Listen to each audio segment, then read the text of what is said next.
Fala galera, tudo bom? Hoje eu vou falar um pouco com vocês sobre a questão do feminismo liberal e um paralelo que eu posso perceber sobre essa questão política, né, na questão política, e o MGTOW, o movimento MGTOW. Para quem não conhece, eu vou fazer uma introdução sobre os dois e etc. Antes de mais nada, eu peço para vocês já deixarem um like no início do vídeo, entendeu? Para você não esquecer no final. Manda pra galera aí depois. Comenta aí pra eu saber a opinião de vocês e etc. Mas assista esse vídeo até o final porque ele é um dos mais importantes que eu já compartilhei aqui na página. E eu já deixo claro que esse vídeo aqui ele vai ser um pouco mais longo porque são dois assuntos muito complexos que eu preciso trabalhar com uma certa profundidade com vocês. O ideal seria fazer um vídeo de 40 minutos no YouTube, mas eu sei que a galera não assiste muito quando eu boto vídeo longo lá. Então vamos que vamos. Primeiro eu gostaria de trabalhar a questão do feminismo liberal. A galera fala, Matheus, você é um macho que vai falar sobre feminismo, etc. Então, socialmente, politicamente, é uma questão que atravessa toda a sociedade. Então eu acredito que seja assim importante eu, como um homem negro na sociedade brasileira, que sofre interferência de todas as políticas identitárias, todas as políticas sociais da esquerda, tratar essa questão social, assim como o MGTOW, no caso que eu sou homem, mas não sou essas paradas de incel, esses negócios que eles inventam aí de beta, etc. Tratar isso de uma forma a comunicar os dois lados, os dois pontos. Então vamos lá. O que eu acredito sobre a questão do feminismo liberal?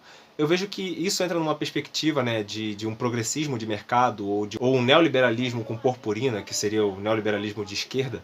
E você pode observar isso, que é um movimento que surge nos Estados Unidos, né, a partir ali da década de 80, 90, 2000, e vem com aquela ideia do pós-estruturalismo de mudar o significado, mudar os valores. Então, de novo, a gente vai naquele paralelo entre subjetividade e materialidade, que eu já trabalhei num vídeo, se você não assistiu ainda, vai no meu feed que lá tem um vídeo trabalhando sobre essa questão.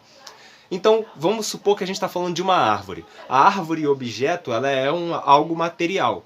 O nome árvore é algo subjetivo que a gente cria, mas ainda assim está mais atrelado ao material do que, por exemplo, o valor de uma árvore. Então, quando a gente fala uma árvore tem um valor negativo, é uma coisa que socialmente para a gente tem um valor negativo, odiamos árvores, a gente está falando que esse valor é mais subjetivo do que o próprio nome árvore, que está mais atrelado ao material. Então, por exemplo, vamos falar da raça. A raça está mais atrelada ao material do que o valor que essa raça tem dentro de uma hierarquia. Ou seja, branco está mais atrelado ao fenótipo branco do que o valor social de um branco que é posicionado ao topo da hierarquia.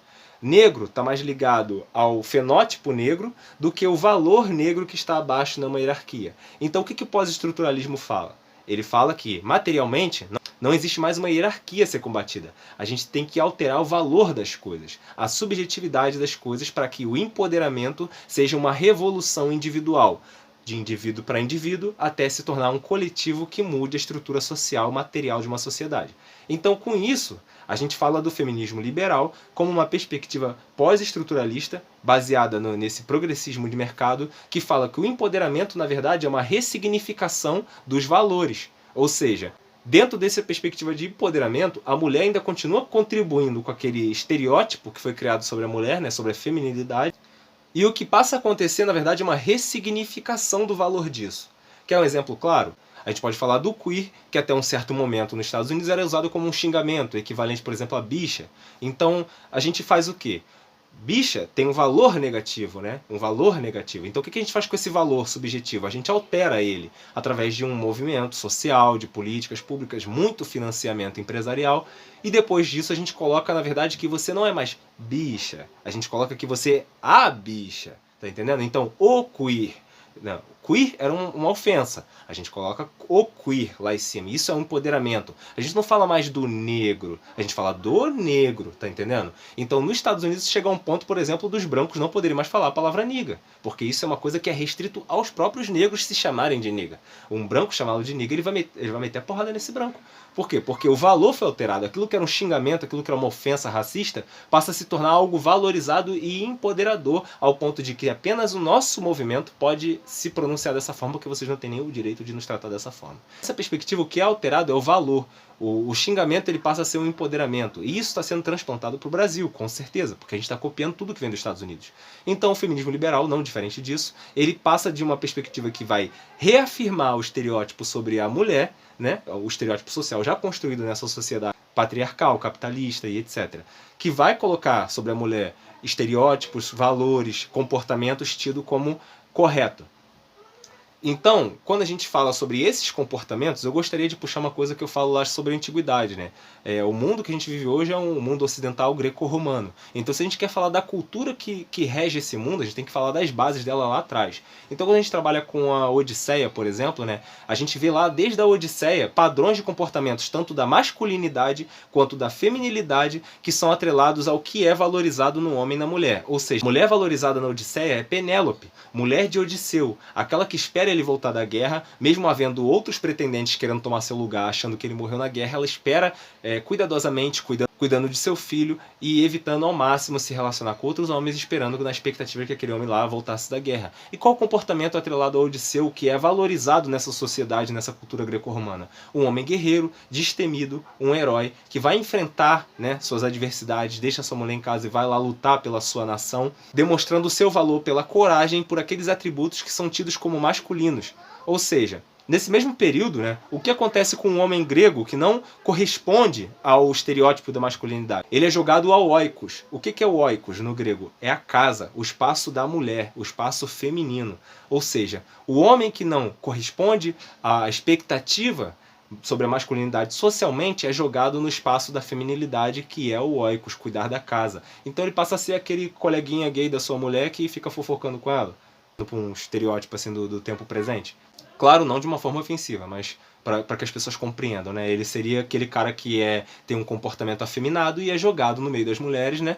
E ele não pode participar daqueles espaços tidos como masculino, que é o espaço da política, o espaço do exército, né? Da cidadania e todos aqueles comportamentos, né, viris associados à masculinidade.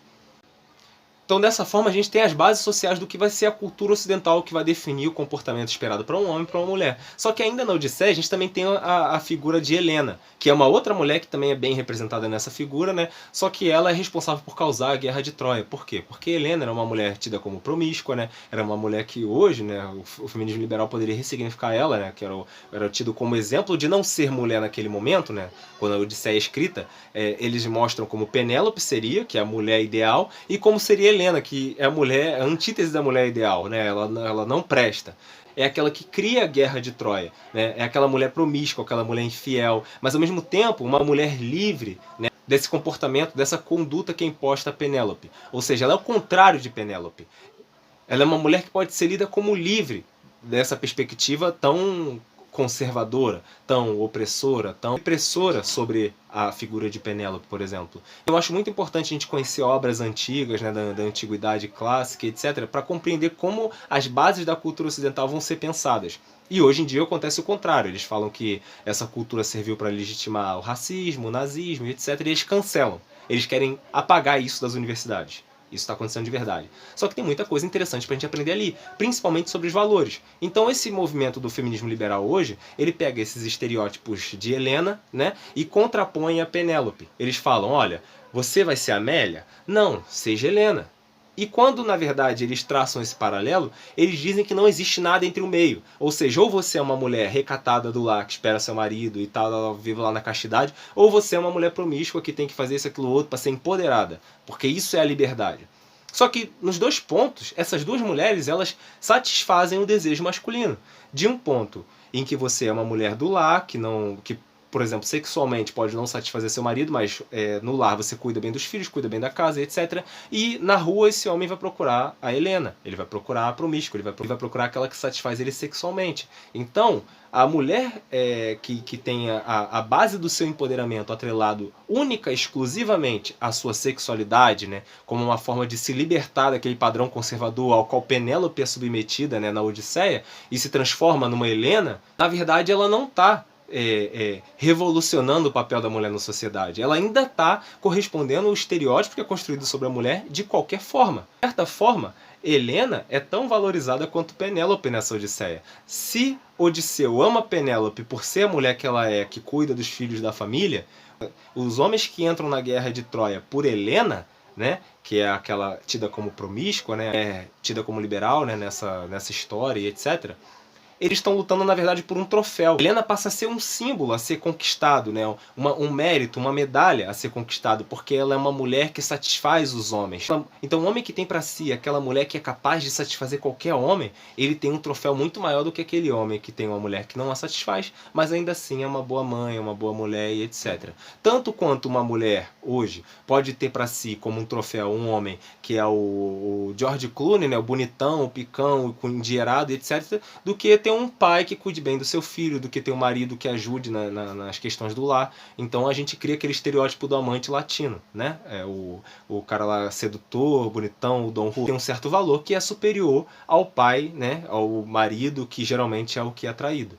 Então isso que a gente está falando são de valores culturais. A gente sabe que numa sociedade como a que a gente vive hoje, né, a gente tem dividido entre um capitalismo conservador e um capitalismo liberal. Ou seja, para o capitalismo conservador, a moral rege o mercado. Se a moral rege o mercado, né, moral principalmente cristã, eles vão querer mulheres do tipo Penélope. É o que vai ser valorizado. Numa sociedade liberal, ainda capitalista, que preserva a mulher na sociedade, no status material que ela possui, mas prega um pseudo-empoderamento através dessa atitude que ainda corresponde ao estereótipo da mulher na sociedade, né, que é essa perspectiva liberal, a moral não vai mais reger o mercado. O que vai reger o mercado é justamente o dinheiro. Então, se a gente pode fazer com que essa mulher, ao invés de ser mulher de um único homem, ela ache que o empoderamento é a pornografia, é a prostituição, é a promiscuidade, etc., é a maquiagem, é o cabelo, é a unha de acrigel, a marquinha de fita, a gente vai estar falando que essa mulher vai passar de um papel de uma excluída do capital, no sentido de uma consumista, ela vai abdicar do seu poder de consumo para estar numa posição de subserviência àquele que tem o poder de consumo, que vai ser o homem nessa sociedade. Entendeu? Então essa mulher ela vai ficar de canto. Quando a gente pega esse capitalismo liberal e, consequentemente, a versão do feminismo que vai atender essa demanda de mercado, a gente fala de uma mulher que ela passa também a consumir. E ela consumindo, ela se torna uma ameaça a esse homem da estrutura conservadora que é o provedor. Então esse é o real empoderamento que eles colocam. A mulher como uma consumidora e como um produto ao mesmo tempo. Antes a mulher como um produto do homem, que é o consumidor, que trabalha, que sustenta a família e que está ali para atender os desejos e desígnio do homem. No capitalismo liberal, e a gente pode trabalhar ao mesmo tempo o feminismo liberal nesse sentido, a gente vai estar trabalhando uma mulher que ao mesmo tempo ela é o produto e ela é o consumidor. Então é exatamente disso que a gente está falando, de mercado. Não de uma transformação da materialidade, uma transformação da posição material da mulher na sociedade, que ainda vai continuar sendo como reprodutora, como explorada, como objetificada e etc. Então vocês podem ver que essa primeira parte do vídeo já ficou longa. Calma que vai vir a segunda, porque agora eu vou ter que falar sobre a questão dos MGTOWs. Porque eu sei que esse vídeo vai ficar longo, não vai subir no Instagram, porque o Instagram ele faz essa sacanagem comigo, senão eu vou ter que lançar no YouTube, então eu vou separar esse vídeo em duas partes. Se você gostou dessa primeira, não deixa de assistir a segunda parte, porque também é muito importante. No final eu vou fazer um apanhado de tudo e vou amarrar a ideia central. Então antes da gente partir para a lógica do MGTOW, eu quero fazer uma conclusão. Algumas seguidoras falam assim: ah, Matheus, eu já fui feminista liberal, hoje eu mudei minha visão, sou feminista radical, eu vejo que aquilo ali de uma certa forma atrapalha. Mas em outro ponto é interessante, por quê? Porque é uma porta de entrada, é o que está no mainstream, é o que vai levar garotas ao feminismo, né? Em um certo momento ela vai estar assim subordinada a essa lógica liberal, mas em um dado momento algumas delas, né, mesmo que seja uma minoria, elas podem acordar e partir para o feminismo radical, né, que seria justamente uma contraposição em alguns momentos a esse feminismo liberal, e falar assim: não, cansei de ser objetificada, agora eu quero mudanças materiais nessa sociedade. E aí eu entendo esse argumento como uma coisa interessante que a gente já pode puxar, né, de fio condutor para o MGTOW. Você vai falar assim: Matheus, você conhece a questão dos MGTOWs? Eu conheço pouco, vou ser sincero, conheço pouco. Em dado momento eu estava no YouTube, né, e o algoritmo jogou lá para mim conteúdos sobre masculinidade. E aí eu compreendo também nessa questão do MGTOW, Red Pill, Incel, então, dado momento, eu recebi nas minhas notificações lá algum vídeo de algum canal, né, que eu não entendi muito bem na hora, mas falava lá alguma coisa sobre masculinidade, como ser um homem mais arrumado, como andar mais cheiroso, como se cuidar da sua aparência, vamos cuidar da sua saúde, vamos para uma academia, etc. Vamos buscar um emprego melhor, vamos abrir seu business, como eles falam, né, seu negócio e etc. E você se aprofunda naquilo ali, e conforme você vai entrando, né, nesse mundo, né, nesses conteúdos, você vai indo para cada vez mais um conteúdo mais obscuro, que seria justamente uma parada muito incel, né? Que é o MGTOW por si só, com definição, seriam os homens que odeiam as mulheres, né? A gente acaba entrando num conteúdo que muitas das vezes vai mostrar esse lado objetificado da mulher. E aí, por isso que eu traço um paralelo entre as duas visões, tanto do empoderamento feminino na perspectiva liberal, quanto o que é o papel da mulher no MGTOW, são papéis que se encontram. E é isso que eu quero trabalhar nesse vídeo com vocês, porque ter essa visão mais ampla pode fazer vocês entenderem ainda mais sobre um lado quanto sobre o outro. Eu sei que aqui na página tem homens que eram MGTOW e começaram a seguir, e pelo contato e pelos debates que rolaram no comentário com feministas liberais e radicais, eles acabaram mudando a visão deles, entendeu? Sobre masculinidade, sobre feminilidade, sobre a sociedade, o papel do homem e da mulher. Então esse vídeo aqui é um dos mais importantes do canal justamente porque ele tem esse poder de confrontar as duas visões e te apresentar, talvez, um esclarecimento, né? Uma compreensão melhor sobre o assunto. Então nessa perspectiva, o MGTOW ele tem esse ponto de encontro com o feminismo liberal e ambos atendem ao interesse de mercado. Por quê? Porque dentro da perspectiva do MGTOW, ele tem esse lado de tipo, quando você entra em contato, é bom pro homem, por quê? Porque o homem, geralmente, na sociedade que a gente tem, ele é muito porco, ele é descuidado, ele é desleixado, ele é um babacão, um molecão, tá ligado? Ele não cresce, né? Quinta série pra vida toda. Então, ele muitas das vezes ele também não teve um pai, né? Ele não teve uma presença paterna, então ele foi criado por uma mãe solo e etc. Então ele teve que aprender a ser homem com essa mãe. Ele não teve um homem que ensinou a ele a ser um pai, a ser um homem, etc. Um homem responsável, né? Botando aqui bem claro, porque às vezes há muitos homens que é melhor nem ter a presença dele perto dos filhos, porque realmente tem homens que apenas atrapalham e tem homens que constroem bons homens. Tem mulheres também que constroem bons homens. Eu sou filho de mãe solteira e o homem que eu sou foi minha mãe que me construiu. Através da experiência dela, da vida dela, né, ela falou assim, meu filho, eu não quero que você seja um bocó. E eu falei, tá bom mãe, como é que eu faço para não ser um bocó? E ela foi me educando a partir disso. Dado momento eu fui me educando sozinho, porque eu saí de casa muito cedo. Mas aquela base que ela me deu sempre foi referência para mim, apesar de eu não ter referência do meu pai próximo de mim. Eu tive que aprender a ser homem, com base no que minha mãe me ensinou sobre ser homem e com minhas próprias experiências. Então, é claro que qualquer homem vai chegar em um ponto da vida, ele talvez tendo um pai ou não, que ele vai questionar sua própria masculinidade. E é nesse momento que o homem se torna mais suscetível ao MGTOW, ao incel e etc, ao red pill, né? Porque é nesse momento que você questiona sua masculinidade, você começa a pesquisar coisas e tal, tipo, tá, mas o que quer dizer ser homem? O que é ser homem nessa sociedade? O que as pessoas esperam de mim? O que as mulheres esperam de mim, sabe? O que eu posso fazer para ser melhor, para crescer, para me sentir mais forte, né, socialmente? E essa palavra força e fraco, né, forte e fraco, são uma dualidade muito importante sobre a masculinidade e a forma com que o homem se vê e é visto na sociedade. Então, nesse ponto, o homem ele adentra esse tipo de conteúdo, e quanto mais ele adentra, né, num certo momento, ele vai ter primeiro aquele contato de youtubers e coaches que vão falar assim, cuide da sua aparência, seja um homem mais atraente, aprenda a conversar, aprenda a ter papo, aprenda a ter uma postura confiante, porque as mulheres gostam de confiança. Aprenda a cuidar das suas finanças, aprenda a cuidar da sua casa. Aí naquele ponto ali é um ponto interessante que eu concordo, por exemplo, com as seguidoras, né, que hoje são Rad Femme, e elas falam que eram Lib Femme, e elas falam assim, naquele ponto foi importante para aprender algumas coisas interessantes, depois eu aprofundei minha visão e mudei minha percepção, mas aquilo foi importante para eu ter contato com alguns conhecimentos que foram base para mim. E da mesma forma, nesse sentido, esse tipo de conteúdo, né, tem canais aí que você pode procurar, Manual do Homem Moderno, por exemplo, que ensinam a escolher um bom perfume, ensina a fazer a barba, a cortar o cabelo, escolher seu estilo de roupa, etc. É bom para o homem porque ele vai aprender a se cuidar, às vezes um cuidado que ele não aprendeu a ter na sua criação. Então ele tem que aprender a ser um homem, né, um homem de valor, que eles sempre usam essa palavra, um homem de valor. Essa mesma perspectiva do MGTOW, eles também trabalham a ideia da mulher de valor, ou seja, eles constroem o homem de valor e, ao mesmo tempo, indicam qual será a mulher de valor para esse homem de valor. Por quê? Porque o MGTOW quer que o homem case? Não. Ele quer que o homem seja de valor numa perspectiva liberal, e aí quem começa a entrar aquele lado obscuro. Por quê? Porque ele quer que o homem seja um consumidor. Assim como a mulher tem que ser uma consumidora em um produto, o homem também tem que ser um produto e um consumidor ao mesmo tempo. Como o homem vai ser produto, Matheus? Por quê? Porque você é, nessa perspectiva liberal, o que você tem no bolso. Isso é uma mensagem muito clara passada por esses movimentos. Enquanto você não tiver nada, ninguém vai te querer. Se você for um homem muito bonito e muito atraente, talvez mesmo sem dinheiro você ainda consiga pegar mulher. Nessa perspectiva, tudo se trata sobre isso, buceta. O homem que não tem buceta não é um homem. Ele precisa de buceta e ele vai conquistar a buceta através de outras coisas. E aí o que é que vai fazer ele conquistar, né, a mulher, o objeto mulher como um troféu?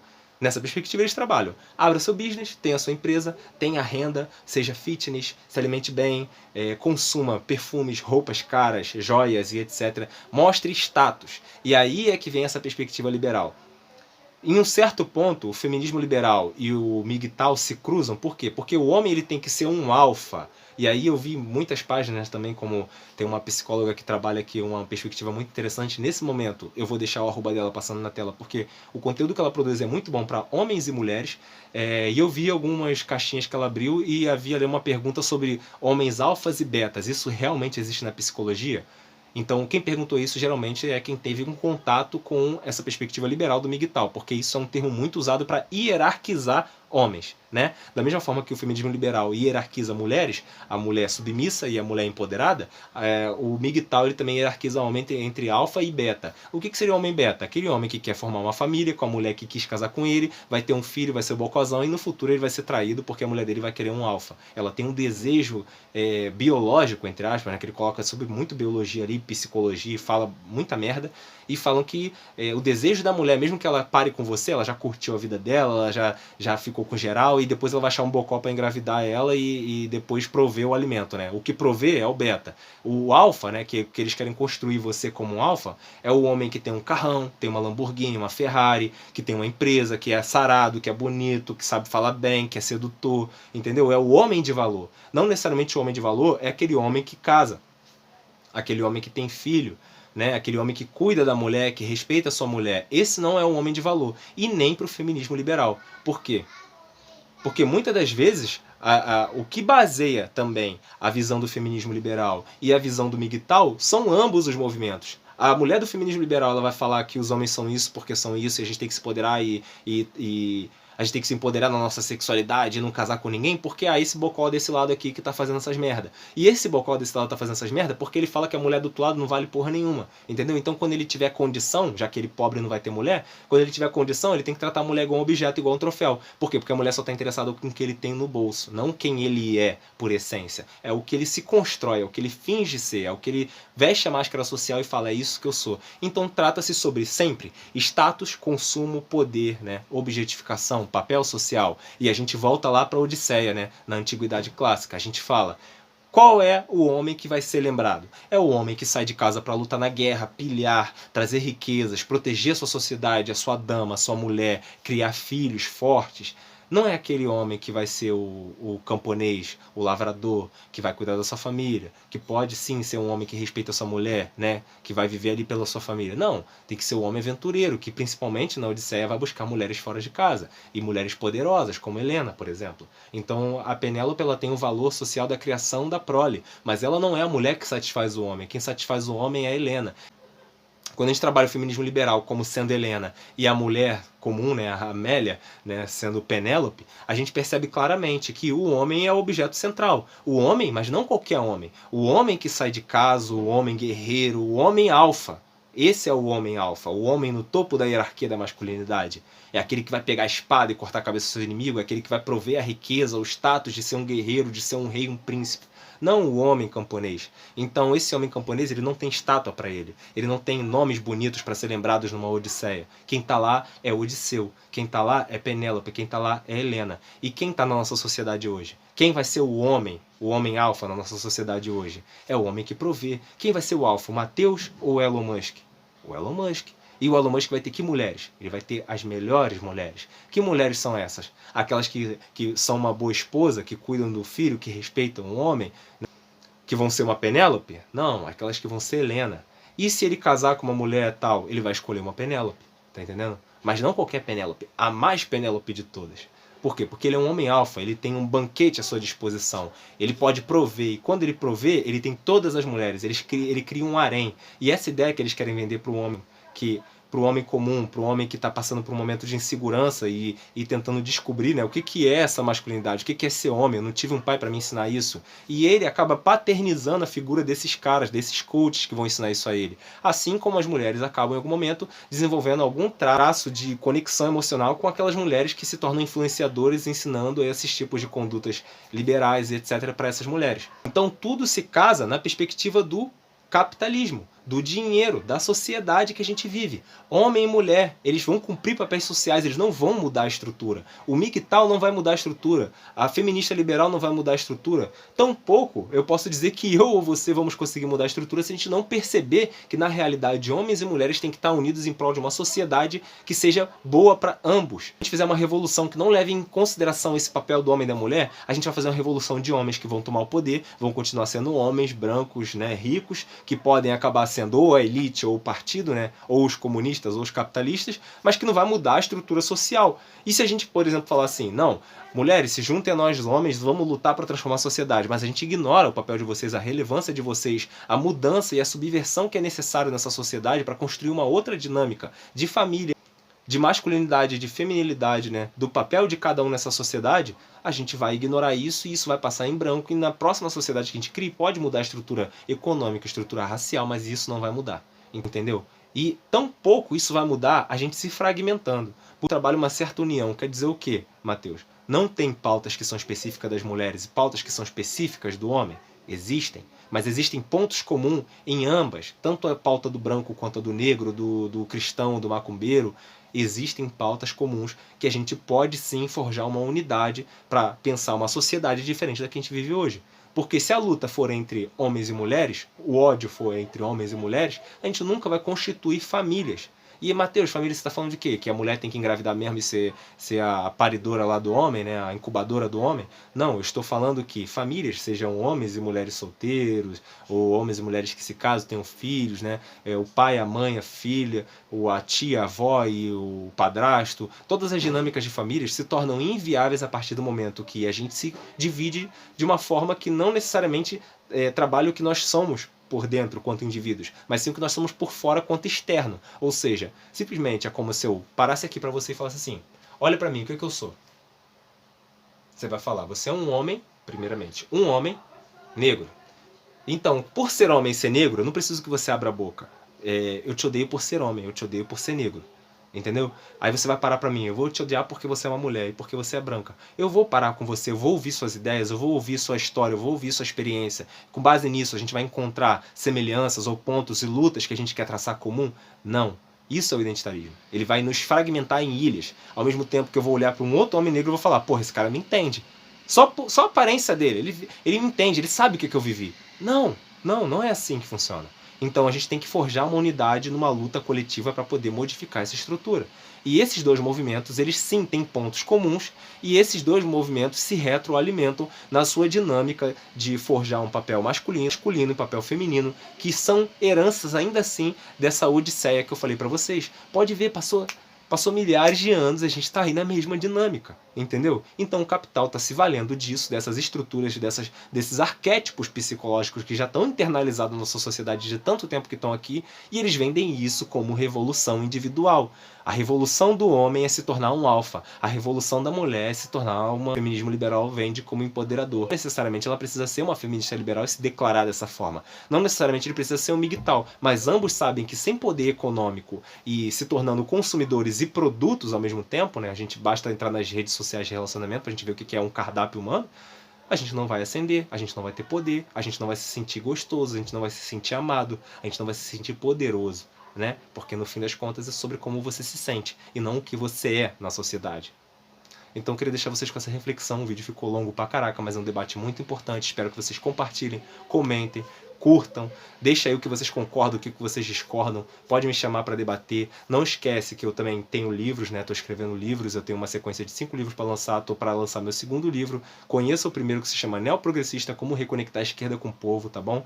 É um livro muito interessante que trabalha a questão da comunicação, como forjar essa unidade, né? Para que a gente possa construir uma real mudança estrutural na sociedade brasileira. Quem quiser colaborar, me ajudar, meu Pix vai estar na descrição aí. Também tem o canal do Apoia-se, que é apoia.se/cria de fato. Isso me ajuda a continuar meu trabalho, porque é muito desgastante, é muito difícil fazer o que eu faço, mas eu sempre tiro um tempo para estar aqui com vocês porque eu gosto de fazer isso.